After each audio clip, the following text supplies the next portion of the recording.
여러분들의 최고의 관심은 어디에 있습니까? 새해 들어서 여러분들이 얻고자 하는 제일 좋은 것이 무엇입니까? 그 모든 것을 하나로, 한 단어로 표현을 하라 그러면 복이라고 볼 수가 있습니다. 새해 복 많이 받으십시오. 그러면 감사하죠. 하나님이 주시는 건강의 축복을 받으십시오. 하나님께서 평안의 복도 주시고 형통의 복도 주시고 자녀의 복도 허락해 주시고 모든 바라보는 것마다 귀에 들리는 것마다 손 닿는 것마다 모든 것들이 잘 되기를 바랍니다. 아멘은 아멘 아멘 할 것입니다. 복 싫어할 사람이 어디 있겠습니까? 복도 대박이 터지기를 원하겠죠. 자, 세상 사람들은 복이 어디서 오는지를 잘 몰라요. 자기들이 열심히 노력해서 아니면 여행으로 복을 받은 것으로 생각을 하거나 아니면 자기들이 믿는 어떤 신으로부터의 복이 오는 줄로 알고 있을지 몰라요. 그러나 우리 하나님을 믿는 사람들은 복이 어디서 오는지를 알아요. 하나님께로 오는 것 모를 사람이 없는 줄로 압니다. 자, 복을 가지고 계시는 하나님으로부터 복을 받아야 되는데 그러면 어떻게 복을 받을 수가 있을까? 그렇게 관심이 많은 복을 어떻게 받을까? 하나님과 친하게 되면 복을 받게 되는 줄로 믿습니다. 하나님과 친하게 되시기를 바랍니다. 자, 그러면 하나님과 친하게 되는 방법이 있을 거 아니겠어요? 우리 사람들과의 관계도 그렇습니다. 친하게 지내려고 그러면 제일 먼저 중요한 것은 자주 만나야 돼요. 그래야 친해지는 거거든요. 하나님이 계신 곳으로 가서 하나님을 배울 수 있다고 하면 가장 하나님과 잘 친해질 수 있는 1단계 통과되는 거 아니겠어요? 열왕기상 9장 3절에 보게 되면 하나님께서 솔로몬에게 이런 말씀하셨어요. 너가 지은 성전을 이제 내가 거룩하게 구별을 하겠다. 내 이름을 거기에 두겠다. 그리고 내 마음을, 내 눈길을 거기에 두겠다. 그렇게 말씀해 주셨어요. 자, 하나님께서 구별하셔서 하나님의 이름을 거기에 두겠다고 말씀하셨고 하나님의 눈길과 하나님의 마음이 거기에 있으리라고 한 그곳이 바로 하나님 계신 곳이지 다른 곳이 아니잖아요. 그곳이 어디예요? 하나님의 성전이에요. 하나님의 성전에 하나님의 눈길이 머물러 있고요. 하나님의 발자취가 거기에 있고요. 하나님의 숨소리가 거기에 들리고 있잖아요. 여러분들 지금 성전에 나오셔서 하나님께 예배 드리고 있는데 바로 이 시간이 하나님과 만남이 있는 시간인 줄로 믿습니다. 그러니까 친하게 되려고 하면 하나님을 자주 만나야 되는데 일주일에 한 번 가지고서는 어려워요. 올해는요 적어도 일주일에 2번 이상은 만나야 되겠어요. 네. 주일 낮에만 참석하시는 분들은 주일 오후에도 참석해보고 주일날 오전과 오후에만 오시는 분들은 수요 예배도 한번 와보고 수요 예배까지만 나오시는 분들은 새벽 기도에도 나와보고 이렇게 해서 하나님을 만나고 또 만나면 하나님과 친하게 되는 거예요. 믿음의 성도 여러분, 우리가 하나님을 믿는다는 것과 하나님께서 우리의 믿음을 인정해 주시는 것과는 다른 차원입니다. 우리가 하나님을 안다고 하는 것과 하나님의 뜻을 알고 행한다는 것하고는 다른 차원이에요. 하나님의 이름만 알고 있는 것과 하나님의 뜻을 아는 것과는 천지차예요. 우리가 하나님을 만나서 아는 데서부터 1단계 출발하게 되면 친하게 되는 2단계가 뭔가 하면 대화를 나누어야 된다는 것입니다. 우리가 하나님께 대화를 나눈다고 하는 것은 무엇을 통해서인가요? 기도를 통해서이겠죠. 그리고 하나님의 말씀이 선포가 되면 그 말씀이 내 마음속에 직행하고 그 말씀이 내 생활 속에 직행이 될 때에 그때 바로 하나님의 말씀은 살아있게 되는 것이고 대화가 통하는 것이다. 그렇게 볼 수가 있습니다.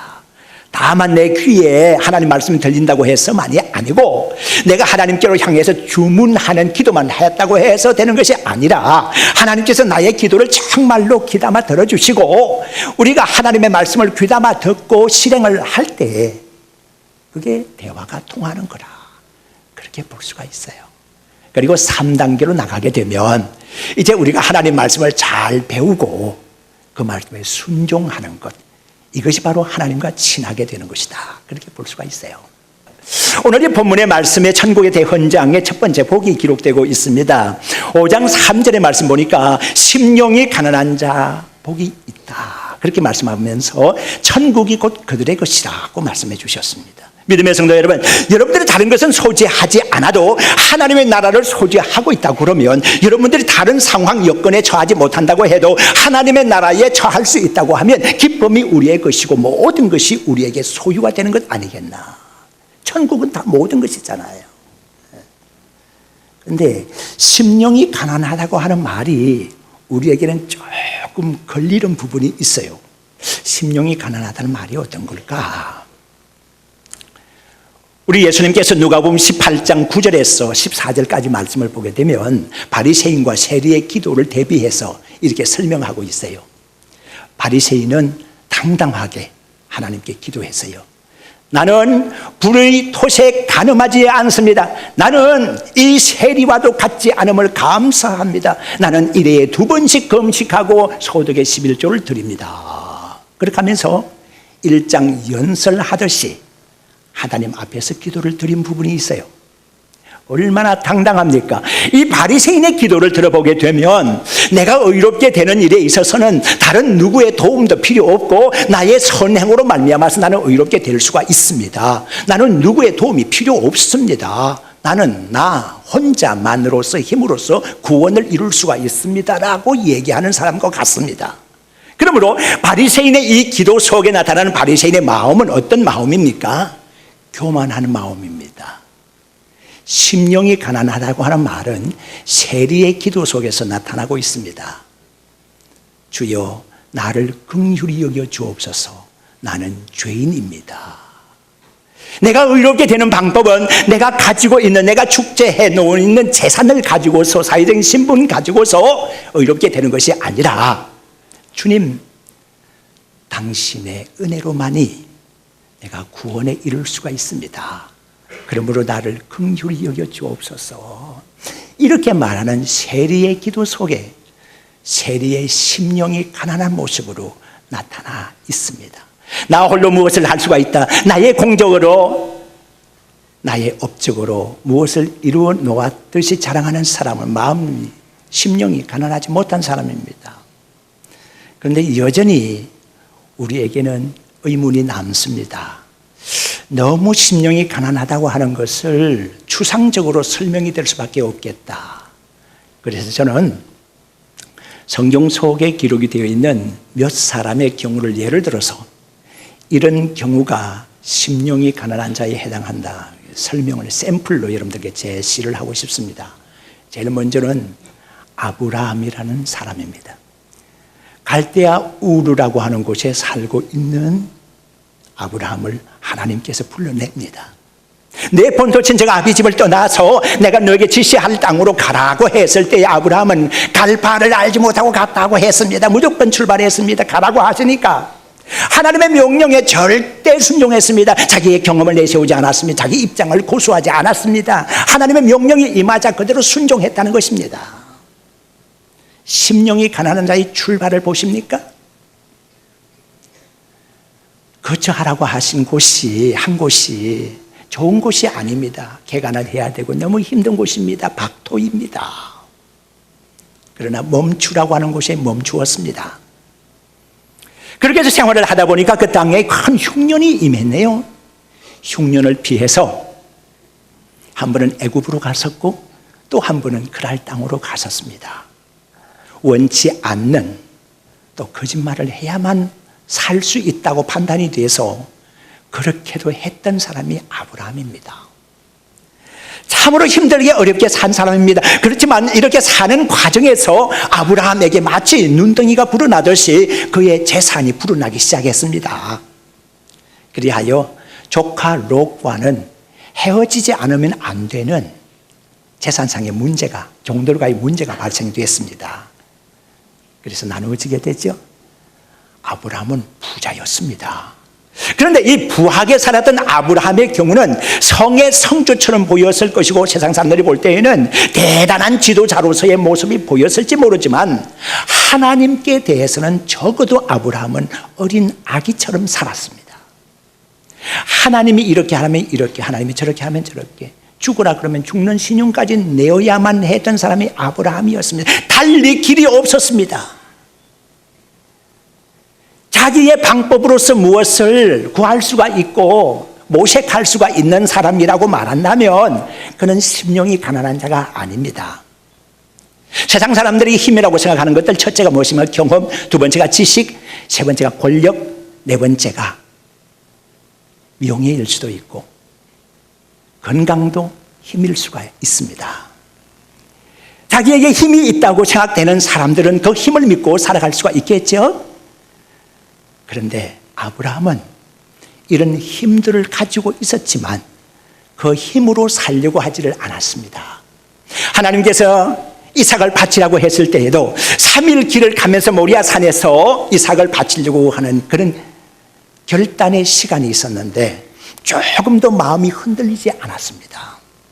사람의 말이라면 변경할 수가 있겠지만 하나님의 명령을 어떻게 변경해 달라고 할 수가 있겠습니까? 하나님의 명령이 그에게 임하자 즉시로 순종했습니다. 순종하는 길밖에 다른 길이 없다고 판단했습니다. 이게 어린아이가 아니고서야 무엇이겠습니까? 심령이 가난한 자는 하나님의 명령 외에는 길이 없다고 판단하는 사람이 바로 심령이 가난한 자입니다. 믿음의 성도 여러분, 올 한 해 살아가시면서 하나님의 명령에 절대적인 무게를 두십시오. 그래서 하나님의 말씀 외에는 길이 없는 줄 알고 심령 가난한 자로 사시기를 바랍니다. 아브라함의 모습이 바로 그런 모습이었다 판단해 볼 때에는 아브라함이 심령이 가난한 자였다고 하는 것입니다. 두 번째는 바울이라는 사람입니다. 바울은 길리기아 다소 출신입니다. 그러면서도 그는 외국에 능통한 사람이었습니다. 로마의 시민권을 부모님이 가지고 계셨기 때문에 그는 태어날 때부터 전부적으로 로마의 시민으로서 태어난 사람입니다. 큰 소리 질 수 있는 위치, 신분을 가지고 있는 사람이었죠. 외국어라고 하는 것은 지금도 큰 힘이 되고 있습니다만은 이전에 외국어는 더 큰 힘이 되었던 때가 있었습니다. 특히 조선시대에 무역이 이렇게 저렇게 행해져 가면서 부자가 되던 시대가 있었는데 그때의 역관이라는 신분은 굉장히 화려한 신분이었습니다. 부자들에게는 역관이 딸려 있었고요. 역관이 없으면, 그 파트너가 없으면 무역을 할 수가 없었습니다. 그러니까 역관은 중요했죠. 바울이라는 사람은 헬라어에 능통한 사람이었습니다. 헬라어로 성서를 기록할 정도로 능통한 사람이었습니다. 그뿐 아니라 바울이라는 사람은 아덴 광장에 서서 많은 사람들을 대상으로 해서 토론을 벌릴 정도로 철학의 깊이가 있는 사람이었고 학문의 토대가 튼튼한 사람이었습니다. 그때의 최고의 율법사로 알려져 있는, 교법사로 알려져 있는 가말리엘 문하생으로서의 인정을 받는, 대통으로 인정을 받는 사람이 바울이었습니다. 그가 예수님을 만나고 난 다음에 큰 업적을 남겼죠. 많은 교회들을 많은 교회들을 개척을 했습니다. 그리고 많은 사람들을 주께로 돌아오게 했습니다. 그리고 많은 서신을 기록했습니다. 엄청난 업적을 남겼습니다. 자랑할 것이 많이 있죠. 그런데 바울 사도는 자기 자신에 대해서 이렇게 고백하고 있습니다. 나는 만삭되지 못하고 난 자 같다. 나는 사도 가운데 가장 작은 자다. 나의 나 된 것은 하나님의 은혜로 된 것이다. 내가 이제 사는 것은 나를 위하여 십자가 달리신 예수 그리스도의 은혜 속에서 내 속에 예수님이 살기 때문에 내가 사는 것이다. 자기의 생사관을 주님과 맞추어서 포커스를 주님께 맞추어 놓고 자기는 자랑하고자 한 것이 하나도 없습니다. 그리고 오히려 자기에게 있는 것을 부끄러움으로 여겼던 사람이 바로 바울이었습니다. 자랑할 것이 많이 있음에도 불구하고 자랑할 것을 십자가 밑에 묻어버리고 오직 예수 그리스도를 자랑하며 자기를 부끄럽게 여긴 사람이 바로 심령이 가난한 자입니다. 믿음의 성도 여러분, 여러분들은 내가 지금까지 행하여 온 일들, 나의 걸음들에 대해서 부끄럽게 여겨본 적이 있습니까?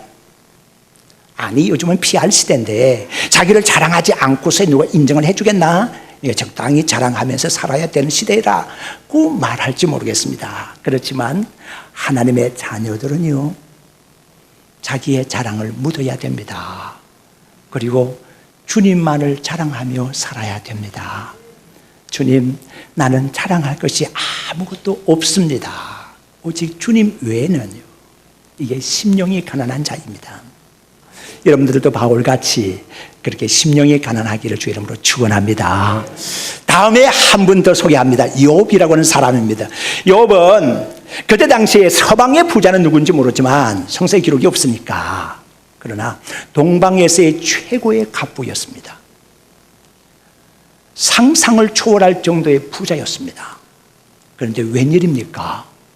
어느 날 하루에 설상가상이라고 말해야 할 정도로의 고난과 화가 임하게 되는데, 10 자녀들이 막 형의 집에 모여가지고서 잔치를 배설하여 잔치하고 있었는데 사방에서 큰 바람이 몰려오더니 자녀들이 함께 모여 잔치하고 있는 집을 쳐서 집 지붕이 폭삭 내려앉아 단꺼번에 매몰이 되어서 10 자녀가 순간 죽어버리고 말았어요.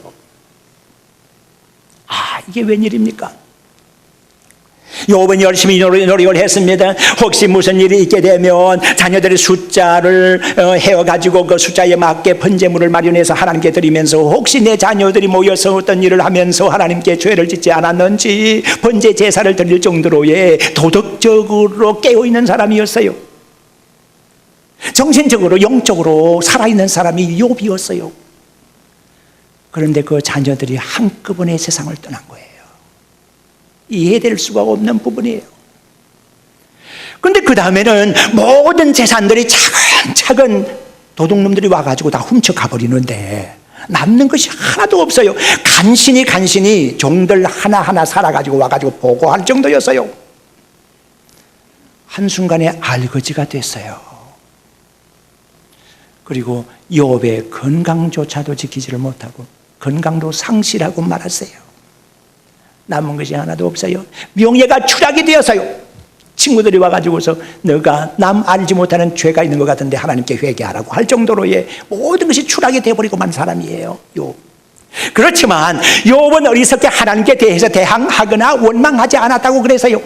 욥기 1장 21절의 말씀은 내가 어머니 태에서부터 알몸으로 나왔는데 알몸으로 또 한 거리로 돌아가올지라. 무슨 말입니까? 공수가 하는 인생이라는 것이에요. 하나님께서 주셨고 하나님이 취하셨는데 하나님께서만이 찬송을 받으실지로다 그랬어요. 그리고 욥기 2장 10절의 말씀을 보게 되니까 내가 하나님께 축복을 받았는데 화도 받지 않겠느냐, 그러면서 괜찮다고 얘기하는 거예요. 욥의 이 경우 다 잃어서도, 가진 거 다 털려서도, 다 도둑 맞아서도 괜찮다고 말할 수 있는 상태가 심령이 가난한 자예요. 1984년도 6년 동안의 긴 유학 생활을 끝내는 고 장영희 교수, 뉴욕 주립대학에서의 박사 학위 논문을 마쳤어요. 그리고서 그것을 가방에다 넣고서 간단하게 여행을 갔다 옵니다. 여행 중에 가방을 잃어버리고 맙니다. 도둑을 맞은 거예요. 그 속에 몇 년간 걸쳐서 만들어 놓은 박사학위 논문이 들어있는 거예요. 뭐 디스켓에다가 보관한 것이 있었다면 염려할 것이 없겠는데 그럴 수는 없었고 그냥 전동 타자기를 가지고서 한자 쳐가지고서 그것밖에 없어. 달랑 박사학위 논문이 복사해 놓은 것도 없고 그것이요. 그것이 없어지고 난 다음에 그분이 죽으려고 마음을 먹었어요. 학교 기숙사에 들어가서 문을 안으로 잠그고 아무것도 먹고 마시지를 않고 5일 동안을 침대에 누워 있어서요. 어렸을 때부터 소아마비를 보여가지고 몸이 정상이 아닌 상태여서 힘들게 어렵게 박사학위 논문을 끝내놓았는데 그걸 잊어버렸습니까? 내가 살 수 없다고 생각했어요. 죽을 시간만 기다리면서 아마 내 숨이 끊어질 시간 언제일까? 천정만 바라보고 누웠어요. 근데 한 5일 정도 지나가면서 장영희 씨가 이런 생각이 나더래요. 5일 굶은 사람이 어떻게 생겼을까? 내 몰골이나 한번 구경하자. 그래서 비틀거리면서 거울 앞으로 다가섰어요. 거울 앞에 다가서서 자기 모습을 보니까 이건 무슨 유령의 모습이야? 귀신 모습이야. 하하, 사람이 요렇게도 생길 수가 있구나. 그래서 자기 모습을 보면서 씩 하고 웃는데 속에서 자기 아닌 누군가의 소리가 들려오는 것 같습니다.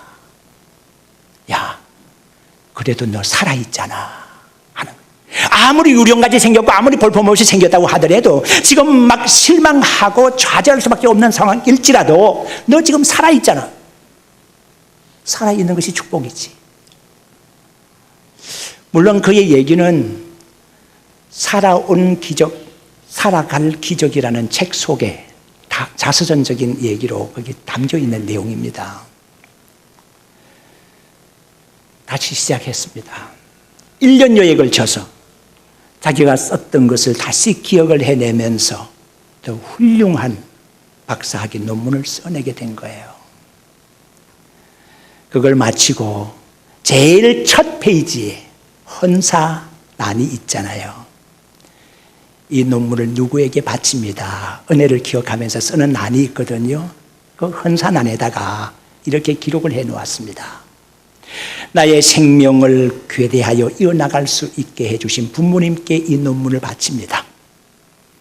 그리고 다시 시작할 수 있는 법을 가르쳐준 도둑님에게 이 논문을 바칩니다 하고 써놓았습니다.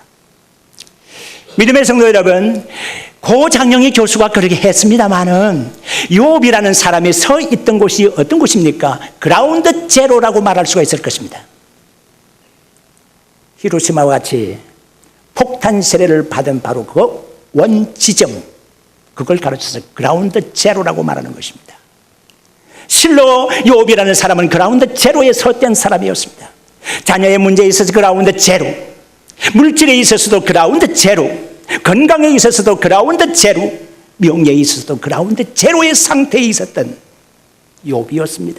그렇지만 욥은 괜찮아 라고 말했습니다. 그러고 다시 일어선 겁니다. 장영희 교수도 그랬습니다. 죽을 수밖에 없는 현실 속에서도 그라운드 제로 상태에서도 나 괜찮아 라고 일어설 수 있었습니다.